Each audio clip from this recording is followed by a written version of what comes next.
Como fazer para vender imóveis de alto padrão?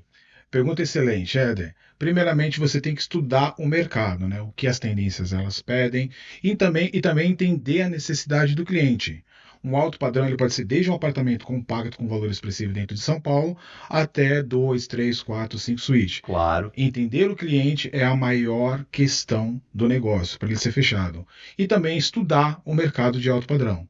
Você não vai vender um alto padrão para qualquer tipo de cliente. É um cliente mais exigente, é uma venda geralmente que ela tem um tempo de demora um pouco maior, então você tem que ver todas essas vertentes para atender o cliente da melhor maneira possível. Porque muitas vezes, né, eu acredito que as pessoas elas confundem. E essa é uma pergunta que eu vou fazer para você, que é especialista nisso, né, que atua em Sim, São Paulo, que é um mercado de altíssimo padrão no Brasil, na América Latina. Ela não pode imaginar que o alto padrão dela é o alto padrão do cliente, né? E você falou exatamente. sobre entender o cliente, né? Então não é vender o que eu acho que é o alto padrão ou o que eu gosto, né? Perfeito, Éder. É uma questão muito interessante isso na venda como geral. Eu nunca tenho que vender aquilo que eu acho, aquilo que eu gosto, ou aquilo que me dá maior comissão. E sim atender a expectativa do cliente. Por isso que eu falei, volto desde o início, desculpa a redundância. Estudar o cliente é a melhor opção de se vender qualquer tipo de apartamento ou empreendimento. E principalmente o alto padrão, de novo, que o cliente ele acaba sendo um pouco mais exigente. E tu tem alguma técnica, alguma característica sua? Como é que você faz para estudar o cliente para ir conhecendo ele? Tem alguma técnica para fazer isso?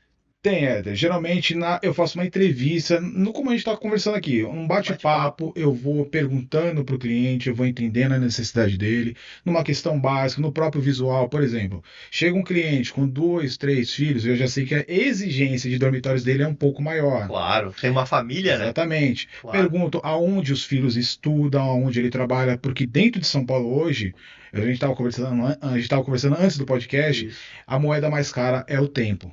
E você economizar tempo, principalmente para um alto padrão, para um pai de família, esse tempo que ele acaba perdendo no trânsito, 1, 2, 3 horas, Ele tá com ele a tem esposa, qualidade de vida. com o filho. E a gente está falando aqui não de uma metrópole, né? Uma megalópole, né? Se Exatamente. você escolher pontos errados, você vai tranquilamente, né, Gabriel, ficar mais do que 1 hora por dia no trânsito para ir e para voltar, né? Isso, perfeito. E 2 horas por dia é, vezes uma semana, são 10 horas. é muito É tempo. muito tempo. Não, Em 30 dias, então, nem se fala. vai perder muitos e muitos dias, né? É aquela questão que não volta, né? Porque o dinheiro, talvez, você falou uma coisa muito legal, o dinheiro volta. Sim. Você fez um mau negócio, você perdeu, você faz um outro bom negócio, ele volta. Mas não tem como recuperar a hora de ontem, né? Que eu não aproveitei bem, né? Não, tempo é uma moeda mais cara. Você perde, você não tem ele de volta. E se for uma frase que é bem interessante, Éder.